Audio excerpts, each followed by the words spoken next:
건강은 되돌릴 수 없습니다. 아직 시간이 있는 동안 건강을 지키세요. 아침에 일어났는데 팔다리에 힘이 빠진 듯 휘청거린 적 있으신가요? 과일 몇 조각만 먹어도 목이 마르고 입안이 바싹 타들고 눈이 약간 흐릿하게 느껴진 적은요? 그럴 때 혹시 이렇게 생각하지 않으셨나요? 나이 들어서 그렇겠지. 하지만 몇 주가 지나면 단 음식이나 과일을 먹고 난 뒤에 피로감이 점점 더 자주 찾아옵니다. 심지어 포도 한 줌, 파인애플 한 조각만 먹어도 심장이 두근거리고 머리가 약간 어지럽기도 하죠. 혹시 이런 모습 당신에게도 낯설지 않나요? 파인애플 하나만 먹어도 혈당 수치가 다를 수 있습니다. 한국에서 진료하다 보면 60대 이상 환자분들이 저에게 똑같이 말씀하십니다. 과일은 자연식이니까 몸에 좋잖아요. 하지만 문제는 그 건강하다고 믿는 과일들. 바나나, 포도, 파인애플, 망고. 이 바로 혈당을 롤러코스터처럼 급상승시키는 주범이라는 겁니다. 더 무서운 건 대부분 그 사실을 전혀 모른다는 거예요. 왜냐하면 처음엔 증상이 너무 미묘하거든요. 조금 졸린 듯하고, 다리가 약간 저린 듯하고, 무릎이 살짝 뻐근한 정도로만 느껴지니까요. 하지만 그 순간 몸은 이미 혈당 불균형의 신호를 보내고 있습니다. 무슨 일이 일어나기 전에 건동을 잘 챙기세요. 나쁜 일이 일어나기 전에 건강을 잘 챙기세요. 작년 한국영양연구원의 자료에 따르면 60세 이상 인구의 약 3분의 1이 식후 혈당이 안전 기준을 초과하지만 자신이 이미 당뇨 전 단계에 들어섰다는 사실조차 모르고 있습니다. 그 중에서도 특히 40% 이상은 아침 일찍이나 저녁 식사 후에 단과일을 자주 먹는 사람들이었습니다. 문제는 이런 습관이 오래 지속되면 눈신장 뇌의 미세혈관이 서서히 손상되어 결국 뇌졸중, 시력 저하, 신부전으로 이어질 수 있다는 점입니다. 하지만 희망적인 소식도 있습니다. 먹는 순서와 과일의 종류만 바꿔도 그 위험을 되돌리고 혈관 나이를 젊게 만드는 것이 가능합니다. 저는 수원에서 내과 진료를 하고 있는 박지훈입니다. 얼마 전 기억에 남는 환자 한 분이 오셨습니다. 한서연 68세 님, 작고 단정한 체구의 은빛 곱슬머리를 한 분이었죠. 그날 진료실 문을 열며 피곤한 표정으로 말씀하셨습니다. 선생님, 요즘 과일을 먹고 나면 어지럽고 졸려요. 건강하려고 먹는 건데 왜 이럴까요? 제가 되물었습니다. 어떤 과일을 언제 주로 드세요? 그분이 웃으며 답했습니다. 아침엔 바나나 하나, 점심엔 포도 몇 송이, 저녁엔 TV 보면서 파인애플이나 제주에서 딸이 보내준 망고 조금이요. 건강은 하루아침에 없어지지 않습니다. 하지만 매일 아침 나쁜 습관으로 인해 건강이 나빠집니다. 제가 한서연 씨의 혈당 기록장을 펼쳐보니 수치가 롤러코스터처럼 오르내리고 있었습니다. 식전엔 102, 식후엔 192까지 치솟았다가 잠시 후엔 다시 80까지 떨어지는 패턴이었죠. 마치 응급실 심전도 그래프를 보는 것 같았습니다. 저는 조용히 설명했습니다. 그 달콤한 과일들에는 과당 프룩토스, 과포도당 EC, 매우 빠르게 흡수되는 형태로 들어 있습니다. 특히 빈속에 먹으면 혈당이 급상승하고 췌장은 그것을 잡기 위해 인슐린을 과다 분비하게 됩니다. 그런데 이 상황이 반복되면 세포가 점점 귀찮아하며 반응을 줄이기 시작합니다. 그게 바로 인슐린 저항성, 즉 제2형 당뇨의 출발점이에요. 한서연 씨는 한참을 생각하다가 말했습니다. 근데 선생님, 예전부터 과일 많이 먹으면 피부에 좋고 장도 깨끗해진다고 하잖아요. 저는 고개를 끄덕였습니다. 맞습니다. 하지만 무엇을, 언제, 어떻게 먹느냐가 훨씬 중요합니다. 나이가 들수록 대사 속도가 느려지기 때문에 완숙 바나나 한 개나 포도 주스 한 잔은 사실상 설탕 2스푼을 마시는 것과 같아요. 특히 아침에는 몸속 스트레스 호르몬 코르티솔, 이 가장 높아서 당을 급하게 넣으면 혈관이 순간적으로 수축하고 혈압이 상승하며 장기적으로는 혈관 내피가 손상될 수 있습니다. 그게 바로 많은 환자들이 이른 아침에 뇌졸중을 겪는 이유 중 하나예요. 그분은 잠시 말을 잃고 있다가 조용히 물었습니다. 그럼 이제 저는 뭘 하면 될까요, 선생님? 제가 미소를 지으며 답했습니다. 먼저 과일을 두려워하지 마세요. 다만 고르는 법과 먹는 타이밍을 바꿔야 합니다. 다음 주에 오시면 혈관을 젊게 하고 뇌졸중을 예방하는 4가지 과일을 샤렌지고 직접 보여드릴게요. 저는 이 요리들을 정말 좋아해요. 잔 하지만 매일같이 그렇게 먹는다면 그건 몸에 결코 좋지 않습니다. 그래서 저는 한서연 씨에게 아주 간단한 한 가지 방법을 알려드렸습니다. 과일을 먹는 시간과 양만 바꿔보세요. 빈속에는 절대 먹지 말 것. 반드시 단백질 계란, 생선, 두부과 식이섬유를 포함한 식사 이후에 먹을 것. 한번 양은 주먹 한 줌 정도, 그 이상은 피할 것. 그리고 구체적으로 제안했습니다. 잘 익은 바나나 대신 껍질째 먹는 사과, 포도 대신 방울토마토나 덜 단 딸기, 통조림 파인애플 대신 아보카도 몇 조각, 블루베리는 오후 간식이나 디저트용으로 남겨두세요. 3주 후 한서연 씨가 다시 병원에 오셨습니다. 손에는 새 혈당 기록장이 들려 있었죠. 그분이 활짝 웃으며 말했습니다. 선생님, 요즘은 식후 혈당이 130 정도밖에 안 올라가요. 아침 피로도 사라졌고요. 제가 물었습니다. 과일은 끊으신 건가요? 그분이 웃으며 고개를 저었습니다. 아니요. 그냥 먹는 방식을 바꿨을 뿐이에요. 그런데 이상하게 잠도 훨씬 잘 와요. 그 이야기를 듣는데 문득 대구에 계신 아버지 생각이 났습니다. 아버지는 늘 말씀하셨죠. 건포도는 심장에 좋다면서 매일 밤 한 움큼씩 드셨습니다. 네. 하지만 그 습관 때문에 한겨울 새벽에 가벼운 저혈당 쇼크를 겪으셨죠. 이후 식습관을 바꾸고 나서야 혈당도 혈압도 안정되었습니다. 그래서 저는 지금도 확신합니다. 건강은 먹지 않는 것이 아니라 어떻게 먹느냐에서 결정된다는 걸요.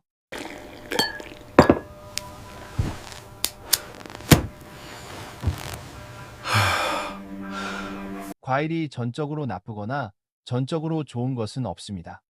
다만 먹는 방법에 따라 옳은 것과 그른 것이 있을 뿐입니다. 그리고 오늘 저는 여러분께 말씀드리고 싶습니다. 바로 한서연 씨, 제 아버지, 그리고 수많은 환자분들이 단지 과일을 올바르게 선택하는 것만으로 어떻게 혈관 건강을 되찾았는지에 대한 이야기입니다. 이 다음 이야기에서 저는 3가지를 구체적으로 말씀드릴 겁니다. 1, 2 겉보기에 무해하지만 사실은 60세 이후의 혈당과 혈관을 조용히 망가뜨리는 4가지 과일. 2부 외에 과일을 잘못된 시간에 먹는 것. 심지어 정제당을 먹는 것보다 더 위험한가? 그 과학적 원리와 몸 안에서 일어나는 변화를 설명드리겠습니다. 3는 그리고 마지막으로 매일 먹으면 뇌졸중을 예방하고 심장을 지켜주는 기적의 과일 4가지를 공개하겠습니다. 이 모든 건 복잡하지 않습니다. 쉽고 실천 가능하며 이미 많은 환자들에게 효과가 입증된 방법입니다. 만약 당신이 지금 예순을 넘겼다면 꼭 이 영상을 끝까지 봐주세요. 왜냐하면 내일 아침에 단 한 번의 선택이 앞으로 10년의 혈관 나이를 바꿀 수 있기 때문입니다. 60세가 넘으면 습관이 아닌 지혜로 과일을 선택하세요. 2부 혈관을 조용히 해치는 4가지 과일. 한서연 씨가 진료실을 나간 뒤 저는 한참 동안 자리에 앉아 있었습니다. 책상 위에는 그분이 두고 간 청포도 한 상자가 놓여 있었죠. 반짝이는 포도알을 바라보며 문득 생각했습니다. 그래서 사람들이 과일은 몸에 해롭지 않다고 믿는구나. 한국에서는 제철만 되면 시장마다 파인애플, 망고, 바나나, 포도가 넘쳐납니다. 특히 어르신들은 요리 안 해도 되고 자연의 단맛이니 설탕보다 낫다고 믿죠. 하지만 진료실에서 수백 명의 혈당 변화를 지켜본 결과 이 4가지 과일이야말로 잘못 먹으면 수많은 사람을 당뇨의 위험 구역으로 밀어넣는 주범이었습니다. 첫 번째는 바나나입니다. 바나나는 편리함의 상징입니다. 싸고 부드럽고 껍질을 벗길 필요도 없죠. 하지만 갈색 반점이 생긴 잘 익은 바나나는 노년층에게는 당폭탄 과도 같습니다. 껍질 색이 짙어질수록 안에 들어있는 저항성 전분은 줄어들고 대신 단당류 포도당 과당, 가 급격히 늘어납니다. 그 결과 바나나 한 개에는 설탕 3 작은 술에 해당하는 당이 들어가게 됩니다. 저는 예전에 이정성 64세이라는 환자를 만났습니다. 그는 아침마다 바나나를 먹으면 장이 좋아진다고 믿었죠. 3달 동안 매일 아침 바나나 한 개를 먹었는데 식사 내용은 그대로였음에도 불구하고 식후 혈당이 220맨지 DL까지 치솟았습니다. 몸은 여전히 건강하게 먹고 있다고 착각했지만 그의 췌장은 2배로 일하고 있었던 것입니다. 저는 이정석 씨에게 설명했습니다. 바나나 자체가 나쁜 건 아닙니다. 다만 조금 덜 익은 상태, 즉 껍질이 아직 약간 초록빛을 띠는 바나나를 선택하세요. 그리고 덧붙였죠. 공복에는 절대 드시지 말고 아침 식사 후 계란이나 요거트처럼 단백질이 포함된 식사 뒤에 반 개 정도만 드세요. 그는 그대로 실천했습니다. 너의 copycat. 단 3주 만에 그의 식후 혈당이 눈에 띄게 안정됐습니다. 결국 중요한 건 금지가 아니라 조절이었습니다. 몸이 갑작스러운 당의 파도에 휩쓸리지 않도록 리듬을 맞추는 것. 그것이 핵심이었죠. 두 번째는 포도, 특히 청포도와 건포도입니다. 작은 포도 한 송이 안에는 탄산음료 한 캔과 맞먹는 양의 당분이 들어있습니다. 문제는 포도가 너무 먹기 쉽다는 거죠. 10알만 먹어야지 하다가 금세 20알, 어느새 한 송이를 다 먹게 됩니다. 포도의 당 대부분은 과당 프럭토스인데 이 과당은 인슐린의 도움 없이 바로 간으로 들어갑니다. 젊을 때는 간이 이를 충분히 처리하지만 60세 이후에는 글리코겐 저장 능력이 떨어지기 때문에 남은 과당이 내장 지방으로 변합니다. 그래서 술을 마시지 않아도 채식만 해도 지방간이 생기는 이유가 바로 여기에 있습니다. 이 이야기를 들은 한서연 씨는 눈을 동그랗게 떴습니다. 어머, 저는 살 빼려고 포도를 먹었는데요. 제가 웃으며 말했습니다. 포도도 좋습니다. 하지만 식사 후 껍질째 10-15알 정도만 주스와 함께 먹지 말고 천천히 씹어 드세요. 그런데 잠자기 전에 한 송이 다 먹으면 그건 거의 시럽 한 잔 마신 거랑 같습니다. 사실 포도주스나 건포도는 더 위험합니다. 이유는 간단합니다. 식이섬유는 사라지고 당분은 2배로 농축되기 때문이죠. 특히 저녁에 마시는 포도주스 한 잔은 그 자체로 혈당 폭탄입니다. 혈당은 밤새 계속 높게 유지되고 그 결과 다음날 새벽 바로 뇌졸중이 가장 잘 발생하는 시간대에 혈관이 극심한 부담을 받게 됩니다. 세 번째는 파인애플입니다. 새콤달콤하고 부드럽고 향이 좋아 많은 사람들이 즐겨 먹는 과일이죠. 특히 통조림 파인애플은 싸고 편하고 오래 보관된다는 이유로 노년층에게 인기가 많습니다. 하지만 대부분 라벨을 자세히 읽지 않습니다. 통조림 한 캔에는 시럽이 3-4스푼이나 추가되어 있습니다. 이 당분은 혈당뿐 아니라 혈압까지 동시에 올립니다. 왜냐하면 당화 반응 글라이케신으로 인해 혈관벽이 점점 단단해지고 탄성을 잃기 때문입니다. 저는 한 환자에게서 직접 이를 확인했습니다. 그분은 매일 밤 통조림 파인애플을 먹었는데 단 2달 만에 혈관 탄성 지수가 12% 감소했습니다. 즉, 혈관이 훨씬 덜 유연해지고 노화가 빨라졌던 것이죠. 제가 조언했습니다. 파인애플을 좋아하신다면 식사 후에만 작게 2-3조각 정도만 드세요. 빈속에는 절대 금물, 그리고 병에 든 파인애플 주스는 피하세요. 제 환자 윤가은 씨는 이 방법을 그대로 실천했습니다. 그 결과 2달 만에 아침 혈압이 158에서 138로 떨어졌습니다. 그건 기적이 아닙니다. 매일 혈관을 괴롭히던 습관을 멈춘 결과일 뿐입니다. 네 번째 과일은 망고입니다. 망고에는 비타민 A와 C, 그리고 항산화 성분이 풍부합니다. 맞습니다. 하지만 잘 익은 망고 한 개에는 45-50g의 천연당이 들어있습니다. 이는 작은 밥공기 2그릇 분량의 탄수화물과 맞먹죠. 많은 어르신들이 열대 과일은 눈에 좋다고 믿고 망고를 드시지만 그 달콤함 속에 당이 인슐린을 급격히 올렸다가 다시 떨어뜨려 식후의 피로감, 졸림, 손떨림을 유발합니다. 저는 지금도 최영수 67세 부산 어르신을 기억합니다. 그는 퇴직 후 매일 밤 숙면에 좋다며 망고 반쪽을 먹었습니다. 하지만 그 습관이 결국 새벽 3시 저혈당 발작을 불러왔습니다. 식은땀을 흘리고 심장이 쿵쾅거려 응급실로 실려갔죠. 검사 결과 당화혈색소 HbA1c는 6.9%까지 올라 있었습니다. 그는 그 뒤로 저녁 망고를 끊고 사과 몇 조각과 호두 몇 알로 바꾸었습니다. 그리고 몇 주 만에 혈당이 눈에 띄게 안정되었습니다. 저는 환자들에게 이렇게 말합니다. 망고를 금지하지 마세요. 나눠 드세요. 즉, 한 개를 3사람이 나눠 먹고 채소와 생선이 있는 식사 후에만 디저트로 먹는 것, 그것이 바로 망고를 약으로 바꾸는 방법입니다. 바나나, 포도, 파인애플, 망고, 이 4가지 과일은 모두 친숙한 얼굴입니다. 한국 가정의 냉장고 어디에나 있죠. 문제는 과일 자체가 아닙니다. 언제, 얼마나, 어떻게 먹느냐입니다. 많은 어르신들이 아침을 거르고 가볍게 과일만 먹겠다고 합니다. 하지만 바로 그 순간이 가장 위험한 시간대입니다. 공복 상태에서는 기초 인슐린이 낮고 스트레스 호르몬이 높아 과일 속 당이 곧장 혈관으로 들어가 혈관 수축, 심박수 상승, 혈압 변동을 일으킵니다. 이 일이 매일 반복되면 혈관 내피가 손상되고 고혈압, 동맥경화, 뇌졸중으로 이어집니다. 그래서 술도 담배도 안 하지만 뇌졸중에 걸리는 사람들, 그 원인 중 하나가 바로 과일을 과소평가한 습관입니다. 저는 환자들에게 항상 이렇게 말합니다. 과일도 약입니다. 제대로 먹으면 보약, 잘못 먹으면 독약. 그리고 올바른 방법은 단 3가지입니다. 1. 공복에 먹지 말 것 반드시 단백질 채소가 있는 식사 후에. 2. 주스로 마시지 말 것 식이섬유를 위해 통째로 먹기. 3. 주먹 한 줌 이상 먹지 말 것간이 감당할 수 있는 안전선입니다. 이 3가지를 실천하면 단 2, 3주 만에 아침에 피로, 갈증, 혈압 불안정이 눈에 띄게 줄어듭니다. 이건 기적이 아니라 혈관이 쉬어갈 기회를 얻은 자연스러운 반응입니다. 대구의 72세 할머니 한 분이 저에게 이렇게 말씀하셨습니다. 과일을 끊을 필요가 없었네요. 그냥 먹는 법을 다시 배우면 되는 거였어요. 저는 그 말을 듣고 미소 지었습니다. 그게 바로 제가 전하고 싶은 메시지였으니까요. 이제 다음 이야기에서는 말씀드리려 합니다. 60세 이후 한국인이 꼭 먹어야 할 4가지 기적의 과일, 혈당을 안정시키고 뇌혈관을 지키며 노화를 늦추는 과일들입니다. 이 나이에 바꾸면 뭐가 달라지겠어? 혹시 그렇게 생각하신다면 꼭 끝까지 들어보세요.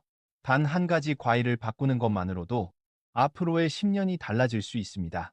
저는 아직도 작년 늦가을 아침을 또렷이 기억합니다. 한서연 씨가 다시 진료실에 들어왔을 때 그 얼굴에는 지난번과는 전혀 다른 생기와 빛이 있었습니다. 그녀는 웃으며 말했습니다. 선생님, 말씀하신 대로 다 지켰어요. 그런데요, 아침마다 과일이 너무 먹고 싶어요. 혈당에도 좋고 뇌에도 좋은 과일이 있을까요? 저는 웃으며 노트북을 켰습니다. 그리고 화면에 4장의 사진을 띄웠습니다. 바로 이겁니다. 제가 농담 삼아 혈관의 사총사 혹은 기적의 과일 4인빵이라고 부르는 친구들이죠. 비싸지도 희귀하지도 않습니다. 하지만 이 4가지는 혈관을 부드럽게 지키고 염증을 낮추며 뇌졸중 위험을 줄여주는 놀라운 힘을 가지고 있습니다. 첫 번째는 바로 블루베리, 자연이 만든 보랏빛 보석입니다. 블루베리에는 안토시아닌이 풍부하게 들어있습니다. 이 성분은 뇌혈관의 내피세포를 강화하고 혈소판이 서로 달라붙는 것을 억제해 결국 혈점피 형성 위험을 낮추는 역할을 합니다. 하버드 대학교의 장기 연구에서도 매일 50대끼의 블루베리를 꾸준히 섭취한 사람은 뇌졸중 발생 위험이 약 33% 낮았다는 결과가 보고되었습니다. 저는 환자들에게 이렇게 말합니다. 비싼 수입품을 찾을 필요 없습니다. 마트에서 파는 무가당 냉동 블루베리면 충분합니다. 먹는 방법도 간단하죠. 냉동 블루베리를 자연 해동시켜 무가당 요거트나 식힌 오트밀과 함께 드세요. 그게 바로 노년기 혈관과 뇌를 위한 가벼운 약 같은 간식입니다. 이렇게 먹으면 뇌로 가는 혈류가 개선되고 기억력 저하와 우울감도 완화되는 효과가 있습니다. 한서연 씨도 그대로 실천했습니다. 매일 오후 작은 반 공기 정도만 먹었죠. 한 달 뒤 그녀는 웃으며 말했습니다. 요즘은 책을 읽다가도 졸리지 않아요. 그게 단순한 우연일 수도 있습니다. 하지만 저는 믿습니다. 몸은 올바른 보살핌에 언제나 솔직하게 반응한다는 것을요. 두 번째는 바로 사과의 프로. 겉보기엔 평범하지만 사실은 혈관을 지켜주는 단단한 방패입니다. 사과에는 팩틴이라는 수용성 식이섬유가 풍부합니다. 이 성분은 당의 흡수를 천천히 만들어 식후 혈당이 급격히 오르는 것을 막아주고 동시에 나쁜 콜레스테롤을 줄여줍니다. 또한 사과 껍질에는 폴리페놀이 많이 들어있어 혈관염증을 완화하고 내피세포를 보호하는 효과가 있습니다. 그래서 저는 환자들에게 항상 이렇게 말합니다. 껍질째 드세요. 따뜻한 소금물로 깨끗이 씻고 급하지 않게 천천히 꼭꼭 씹어 드세요. 한국산 붉은 사과는 향이 좋을 뿐만 아니라 수입산 사과보다 항산화 성분이 더 풍부합니다. 매일 아침 식후 적당한 양의 사과약 150g만 섭취하면 충분합니다. 저는 종종 어르신들에게 딱 하나의 과일을 고르라고 한다면 사과를 고르겠습니다. 라고 말합니다. 사과는 구하기 쉬울 뿐만 아니라 아침 내내 안정적인 혈당을 유지하여 낮 동안 공복감과 피로감을 예방하는 데 도움이 되기 때문입니다. 세 번째 유형은 토마토입니다. 많은 사람들이 토마토를 야채로 여기지만 생물학적으로는 실제 과일입니다. 세 번째 과일은 토마토. 붉은색 속에 숨은 자연의 항산화 약입니다. 토마토에는 라이코펜, 리코펜, 이 풍부한데 이 성분은 꾸준히 섭취할 경우 뇌졸중 위험을 최대 26%까지 낮춰준다는 여러 연구 결과가 있습니다. 흥미로운 점은 라이코펜은 익힐수록 흡수율이 높아진다는 사실입니다. 그래서 저는 환자들에게 이렇게 알려드립니다. 토마토는 생으로만 먹지 말고 가볍게 익혀 올리브 오일이나 참기름 한 스푼과 함께 드세요. 가장 쉬운 예가 바로 계란 토마토 볶음입니다. 잘 익은 토마토 2개, 달걀 1개, 참기름 한 스푼이면 충분합니다. 단백질과 항산화 물질이 한 접시에 담긴 뇌와 혈관을 위한 완벽한 식사가 되죠. 많은 어르신들이 토마토는 찬 성질이라 속이 냉해진다고 걱정하시지만 익히면 그 한기는 거의 사라지고 오히려 뇌혈류 순환을 돕는 따뜻한 음식으로 바뀝니다. 특히 고혈압 환자에게는 토마토야말로 가장 값싸고 효과적인 천연약입니다. 네 번째 유형은 아보카도입니다. 달지 않지만 심장에 좋은 과일입니다. 아보카도에는 단일 불포화 지방 올레산이 함유되어 있어 좋은 콜레스테롤 HDL을 높이고 나쁜 콜레스테롤 LDL을 낮출 수 있습니다. 또한 아보카도의 칼륨 함량은 바나나보다 2배나 높아 혈당을 높이지 않고 혈압을 조절하는 데 도움이 됩니다.